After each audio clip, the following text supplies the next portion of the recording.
পূৰ্ণিমা ছবিৰ নতুন এটা ৰেচিপি লৈ আপোনালোক সকলোকে পুনৰবাৰ স্বাগতম জনাই আজি বিটৰ পুৰি বা লুচিৰ ৰেচিপি এটা আগবঢ়ালোঁ। একেবাৰে কোমল আৰু বিটৰ ৰং সলনি নোহোৱাকৈ আমিনো কেনেকৈ লুচিকেইখন বনাব পাৰোঁ সেয়াই আজি মই ভিডিঅ'টোৰ জৰিয়তে আপোনালোকলৈ আগবঢ়ালোঁ। আশা কৰোঁ ভিডিঅ'টো আপোনালোকে শেষলৈকে চাব।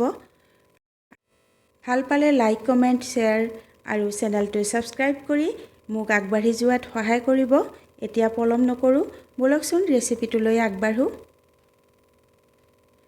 ৰেচিপিটো বনাবৰ বাবে দুটা মই বিট লৈছোঁ আৰু এতিয়া বিট দুটা ভালকৈ চফা কৰি বাকলি গুচাই ধুই ল'ম।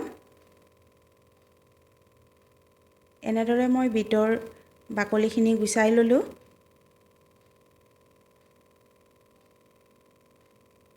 আৰু বাকলি গুচোৱাৰ পিছত ভালদৰে ধুই এনেদৰে সৰু সৰু টুকুৰাকৈ কাটি ল'লোঁ।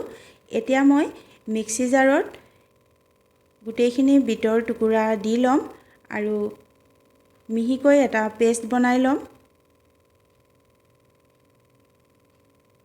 এয়া চাওক, অলপমান মই পানী দি ল'লোঁ, তেতিয়া বিটখিনি সোনকালে মিহি হ'ব।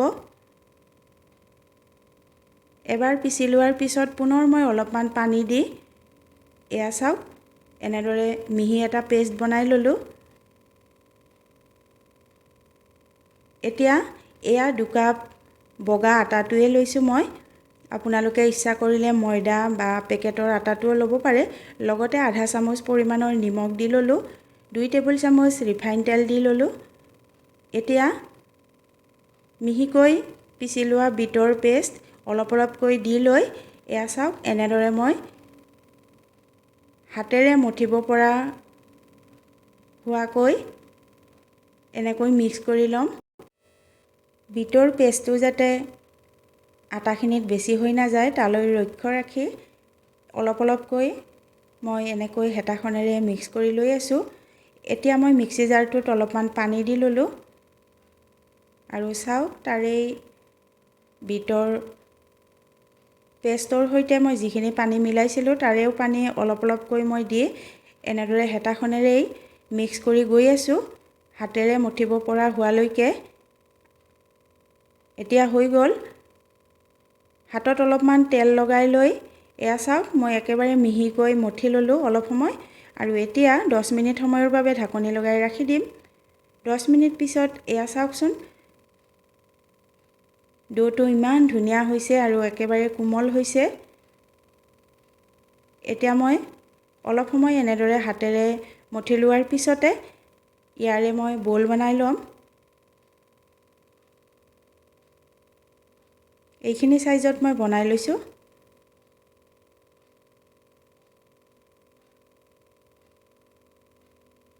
এখন মিডিয়াম সাইজৰ লুচি আমি বনাবলৈ যেনেকুৱা বল বনাই লওঁ ঠিক তেনেকুৱাকৈ আৰু ঢাকনি লগাই ৰাখি দিছোঁ। তাৰ পৰা মই এটা বল লৈ এয়া চাওক অলপমান আটা বেলনাখনত ছটিয়াই লৈছোঁ।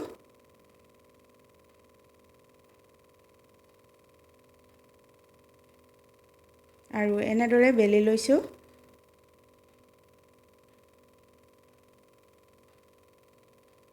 এয়া মই দুখন বেলি ল'লোঁ।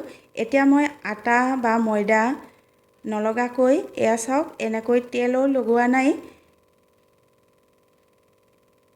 এনেকৈও আপোনালোকে বেলি ল'ব পাৰে, খুব ধুনীয়াকৈ বেলিব পাৰি। আনফালে মই কেৰাহীত মিডিয়াম জুইত তেল গৰম কৰি লৈছিলোঁ। এয়া চাওক যদি তেলখিনি খুব হাই ফ্লেমত গৰম কৰে তেতিয়া কিন্তু বিটৰ পুৰিকেইখনৰ কালাৰ চেঞ্জ হৈ যায়। সেয়েহে মিডিয়াম হিটত তেলখিনি গৰম কৰি লৈ এয়া এনেদৰে ভাজিব লাগে। এয়া মোৰ প্ৰথমখন হৈ গ'ল। দ্বিতীয়খনো মই একেদৰেই ভাজি ল'ম। তেল কিন্তু আপোনালোকে বেছিকৈ গৰম কৰি নল'ব একেবাৰে ধোঁৱা ওলোৱালৈকে, নহ'লে পুৰিকেইখনৰ কালাৰেই চেঞ্জ হৈ যাব। মোৰ গোটেইকেইখন পুৰিৰে সুন্দৰ বিটৰ কালাৰেই হৈছে, আপোনালোকে ভিডিঅ'ত দেখিছেই। দাইল, চব্জি, চাটনি বা আচাৰ যিকোনোৰ লগতে পৰিৱেশন কৰি আপোনালোকে ইয়াৰ সোৱাদ ল'ব পাৰে। ভিডিঅ'টো শেষলৈ চোৱাৰ বাবে বহুত বহুত ধন্যবাদ জনালোঁ। পুনৰ লগ পাম অন্য এটা ৰেচিপিৰ সৈতে।